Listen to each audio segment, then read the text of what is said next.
We'd like to welcome all of our viewers on the CNBC TV 18 YouTube channel joining us here to help you piece together what has happened, what has transpired overnight. Many developments taking place and we also want to make an effort to separate fact from fiction.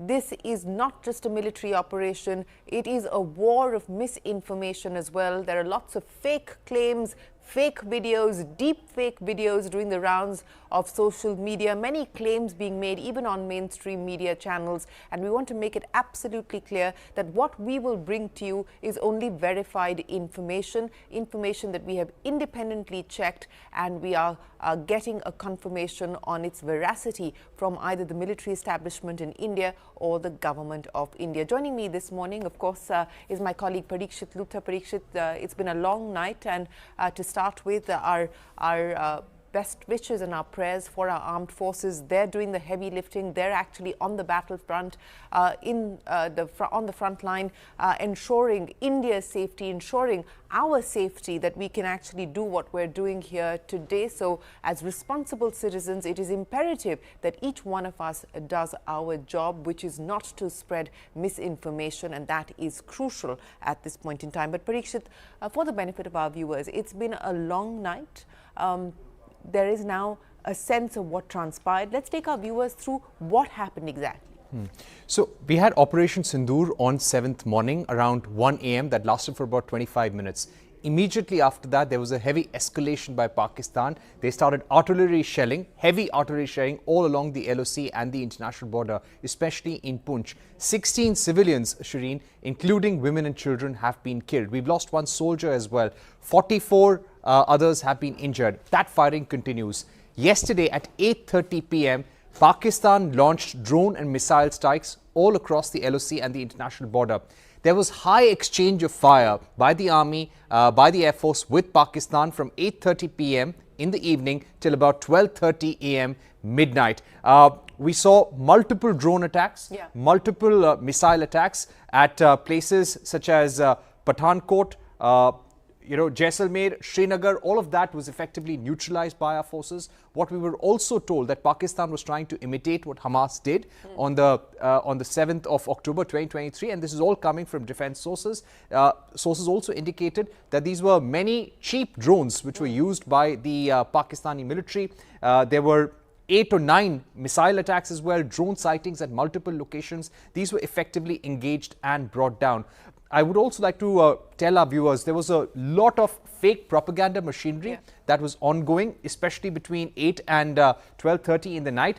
You had a video doing the rounds on social media which said that there has been a drone attack in Jalandhar, which was actually a farm fire from a few years ago. Then Indian post completely destroyed that and said that headquarters of 20 Raj rifles has been destroyed. We have no 20 Raj rifles. We have no Raj rifles. There were attacks in Beirut which were churned out as attacks in India. There was a letter by General Narayan, Chief of Army Staff, to the Prime Minister. We do not have any General Narayan as Chief of Army Staff. There was an attack on Ambala Air Base by the army itself. That was again a fake piece of news. And even this morning, we are getting news about multiple explosions at Jammu, and the government has checked this, and these are actually blasts that took place in Kabul in 2020. We'll have to be very careful. And just a word to our own citizens. We've not seen this kind of situation since 1971 or even Kargil for that matter. What we need to do is be very careful. Kargil was very localized. Kargil was very localized. We need to be very careful of when there are mock drills happening or there is an air raid siren. Let's not make videos at those times. And if you have made any videos or pictures, do not post them online because you're literally giving real-time intelligence to the other side. Yes, absolutely. We need to be absolutely mindful of that. What we also now need to update our viewers on is that there is a crucial meeting that's taking place in the capital. The 3 service chiefs, the Air Force, the Army and the Naval Chief, in a meeting with the Defence Minister Rajnath Singh. So that is a crucial meeting that I would imagine will assess what has happened overnight, as well as ensure that we are prepared for any possible retaliatory action. But Parikshit, so far what we've seen is air dominance by India. In the conversations that we've been having with defense experts, that is the one thing that is coming out as a very, very clear message: India's air dominance. This is also a different kind of a warfare. What we are seeing at this point in time is drone warfare. And, as you pointed out, we've brought down about 45 to 50 drones across the north and the western borders. This is, of course, as per the Ministry of Defence's information at this point in time. So this is also very different. It's contactless warfare in operation at this point. Absolutely. And even when we carried out Operation Sindoor, that was a contactless operation as well. We carried out those strikes from within our territory. The fighter jets did not cross at that point in time.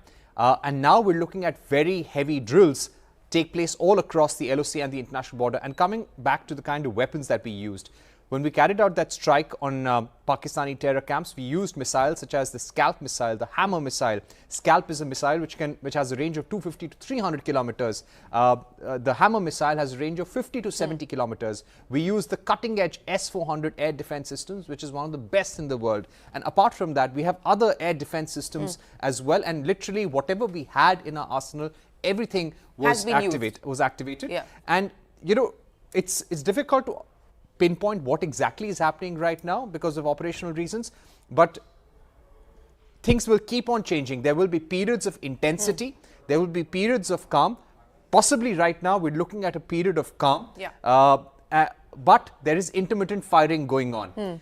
Everyone is on high alert.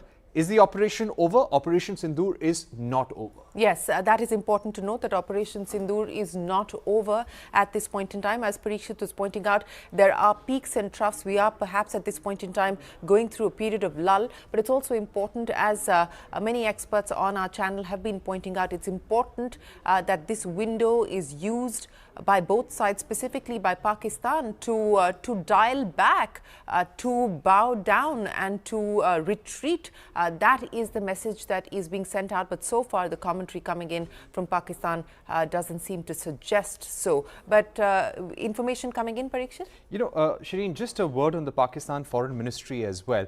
Late night they put out a statement denying that Pakistan has been involved in an attack on Pathankot, Jaisalmer and Srinagar. I found that very interesting. They also urged the international community, and I'm reading from their statement, to counsel India into de-escalating. They said Pakistan remains vigilant and is committed to peace. However, it reserves the right to respond. Does this sound like a nation wanting to be the aggressor, wanting to go to war?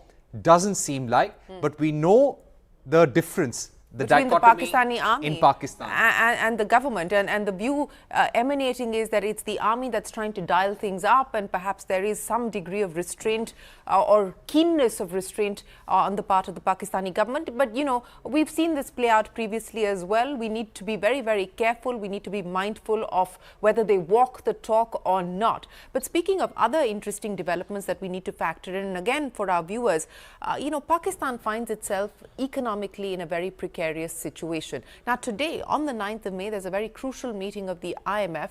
The IMF will consider whether it provides any further assistance to Pakistan or not. There are some reports coming in at this point in time which quote Pakistani government. They don't quote Pakistani officials specifically. It just says Pakistan government has asked the international community to provide financial assistance to Pakistan.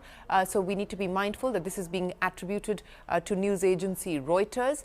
So there is that crucial IMF meeting today. And if you remember, Parikshit, there's a tweet that has just been put out by the Economic Affairs Department, Government of Pakistan. Okay. They've gone on to say that Government of Pakistan appeals to international partners for more loans after heavy losses inflicted by the enemy amid the escalating war with Pakistan.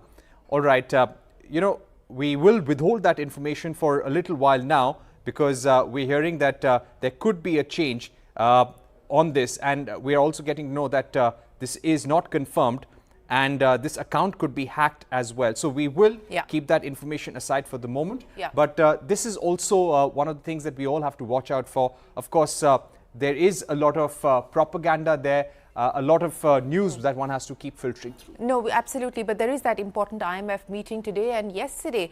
For those of you who watched the press conference that the Foreign Secretary did, he made it very clear that India was sending out a message to the international community that by providing any further assistance, financial assistance to Pakistan, you're actually going to be aiding terror. You're going to be aiding terror activities. And is that what you really want to do? So this is going to be a crucial meeting. Our representative at the IMF is Parameshwaran Iyer, who's also our representative at the World Bank, and India has, of course, previously as well opposed any financial assistance, further financial assistance to Pakistan via the IMF. So that is going to be an important one to watch for as well, Parikshit. So that's going to be a crucial meeting that we need to keep a watch on.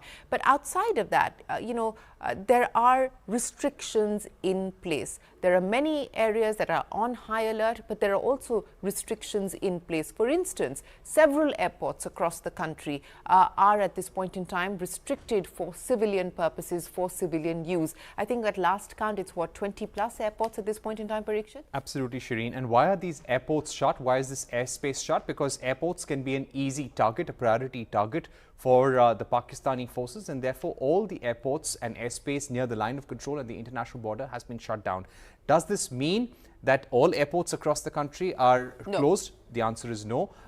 Has the entry to those airports been banned? That answer is no. It's quite possible that your flight would get cancelled because of the tense situation around the country and how the connectivity to different parts has also been hampered. But places like Srinagar, Jammu, Amritsar, Pathankot, Ludhiana, all of them are out of bounds as of now. And of course, you cannot fly there. And there are multiple drills also happening all across the country. The civil defense departments are doing air raid sirens to train the public that this is how you need to act and behave in case there is any kind of hostile attack. What's going to happen today, Shireen? We're looking at a meeting that's taking place at North Block. The 3 service chiefs will meet Rajnath Singh. We expect NSA Ajit Doval to brief the Prime Minister. The Foreign Minister will be speaking to his counterparts all around the world. And many of those conversations happened overnight as well. Absolutely. Marco Rubio speaking to Jaishankar. And also, interestingly, we had a meeting of the Minister of State of Saudi here in Delhi. That was an unannounced visit. Unannounced visit, meeting with both Jaishankar as well as the Prime Minister. We also had an Iranian minister the Iran here. Foreign, but that was a schedule. That was scheduled. Saudi was Saudi not was scheduled. not. But at the same time, you had conversations with Germany, you had conversations in France, Spain, Italy. Everything happened in a span of a couple of hours. The conversations with Marco Rubio, of course, would be the most significant because he's been in touch with both the US and both India and Pakistan. Having said that, we're also being told by multiple experts that today the United States has a light bench when it comes to leaders who can actually deal with India and Pakistan. They do not have anyone of gravitas who can help bring the war to an end. And yesterday we heard J.D. Vance almost going to the extent of saying that we're not going to intervene in this war. We're not going to take sides. We want them to stop. We will work diplomatically, but we're not going to get into this. So clearly, Donald Trump making it very clear that this is not his job, or this is not something that he wants to address very, very directly. But these are two nations with nuclear capabilities, and therefore it's very important for the international community to keep watching and try to bring down tensions, and there will be a lot of concern around that as well. And a lot of the intensity that we see from Pakistan, Shireen, it's also because India has now taken a holistic, a multi-pronged approach. We've suspended trade, we've suspended shipping lines, we've suspended the Indus Waters Treaty. In fact, we're getting reports that the flow of water to Pakistan has been slowed down in many areas, in places where we have flushed out water, and that's caused flooding in some areas of Pakistan. So there is a multi-pronged approach, and that is why Pakistan is treating it as an act of war. Yes, what we also want to be absolutely sure of at this point in time is that, in areas that are close to the border, etc., what our colleague Ishan Bani was also reporting through the morning, in areas like Poonch, Rajouri, that's where we've actually seen the bulk of the damage being borne by the civilian population, so to speak, and that is where the military action continues, at least at this point in time. Absolutely. The military action has to continue. Of course, the wars are often fought between nations. We're not calling it a war right now because India maintains a non-escalatory stance. Operation Sindoor was an offensive operation. We're now in a defensive alert right now. Our aim would be to neutralize terrorists and Pakistan's ability to attack back. But this time, we've sent a very strong message to Pakistan. We've attacked their air defense system, neutralized it in Lahore, hit their air raid and air defense systems, air radars in different parts of POK and also in Pakistan. All of this has not gone down well with Asim Munir, because even when we carried out Operation Sindoor on those terror camps and we attacked Lahore, the air defense systems, we've really hit at the heart of the Pakistani army. And that's what many foreign observers also worry about, that you have done something which is very strong, which is actionable, and there is evidence of it. But you've really done something which goes at the heart of the Pakistani army and the Pakistani people. Yes, absolutely. And you were talking about the Indus Waters Treaty, and I had a conversation with the World Bank President Ajay Banga, who was here in Delhi. He also met with the Prime Minister, and the treaty, in Ajay Banga's words, does not provide for any kind of intervention by the World Bank, so to speak. It is a pact between two sovereigns, India and Pakistan, and if it has to be reworked, it has to be reworked by both sides. There is actually, in his words, no provision for suspension. In his words again, it's either gone or it's replaced by something else. But this is, of course, also a significant economic measure. It's in a way weaponizing water as well. And again, to the Foreign Secretary's point that India has been asking Pakistan to renegotiate the treaty for the last several years, and that has come to nothing, and which is why India has decided to take this route and take this option at this point in time. So, Parikshit, what are you hearing now, at least again on all of these claims of fighter jets being downed and so on and so forth? There was a deep fake video being circulated of the Pakistan DGISPR where it suggested that they were acknowledging that they had lost 2 aircraft, but that's a fake video. Right, that is a fake video, and that's probably why, in fact, we'd been dialing our sources in the Indian Air Force, the Army and the Navy all of last night. There were lots of reports about Navy also hitting a target at the Karachi port. You know, officials in these circumstances, when an operation is on, they often ask you, hold on. Yeah. The operation is not over. Everything cannot be explained. But at least 3 or 4 sources told me very clearly that we've not taken a pilot. You know, we do not have a pilot in our custody. And as far as the reports on India shooting down Pakistani fighter jets goes, there is no official confirmation on that. Yeah. These are all things, Shireen, you know, during an operation, sometimes information is withheld, released later when you have larger clarity or when you have a bigger bird's eye view of what is happening. So we have to respect our forces for that. If for the moment anybody asks, has a Pakistani pilot been captured by Indian forces?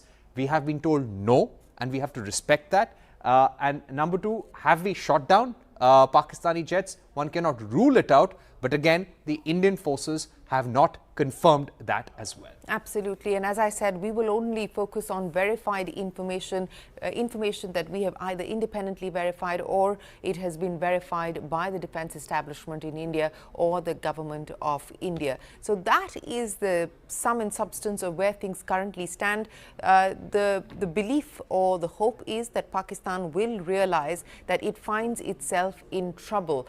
Remember, it has been a very effective operation so far by India. The point to note is, as some of our defense experts were pointing out, that by targeting, for instance, the AVAC system in Pakistan, what we have essentially done is we've taken away their ability to see. So they will be running blind in a sense when it comes to air warfare. So strategic importance of the targets that India has chosen to attack. Absolutely. Look at what we targeted during Operation Sindoor, Bhavalpur, Muridke. Now, these are all the hotbeds of the Lashkar-e-Toiba, of the Jaish-e-Mohammed, Hizbul Mujahideen.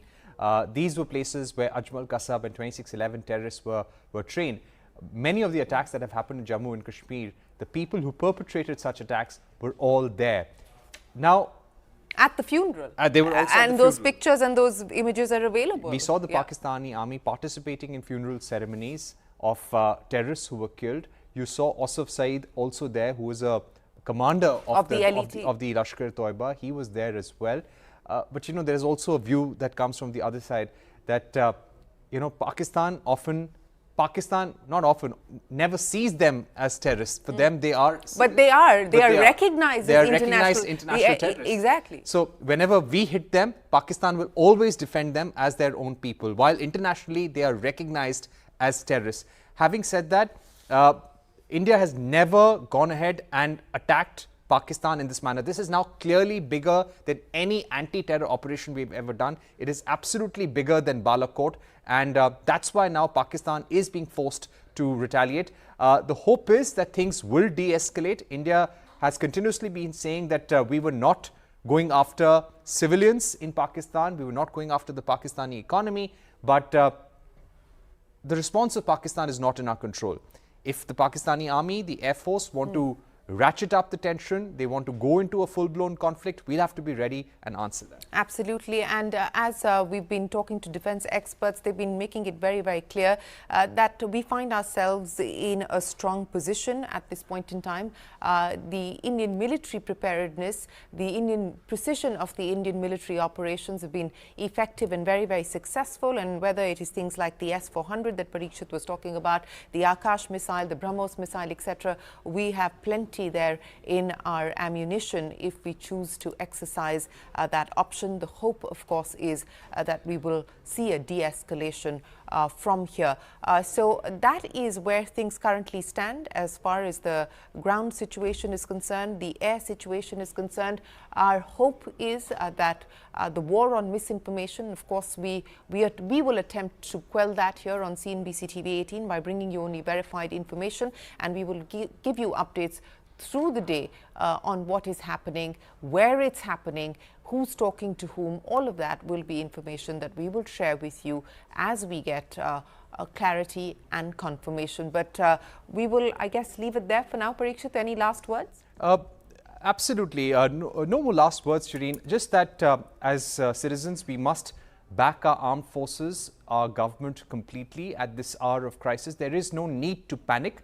India does not want to escalate, at least that's our intention is. But when you go into a conflict of this kind, you have to be ready for some collateral damage. There is no need to panic. All essential services around the country are functioning normally around the country. Airports are functioning, the railways are functioning. It's only areas along the border where there are blackouts. Restrictions for civilian use of certain airports. Exactly. Yeah. And we must cooperate with our forces, with our police forces, with our civil defense forces and the army wherever they tell us to do something. Well, we will, of course, leave you here, but we will return with further updates and bring you the latest information on what is happening as far as Operation Sindoor is concerned. That and more, we will continue on CNBC TV 18 from Parikshit and myself. For now, thanks very much for watching. We'll be back.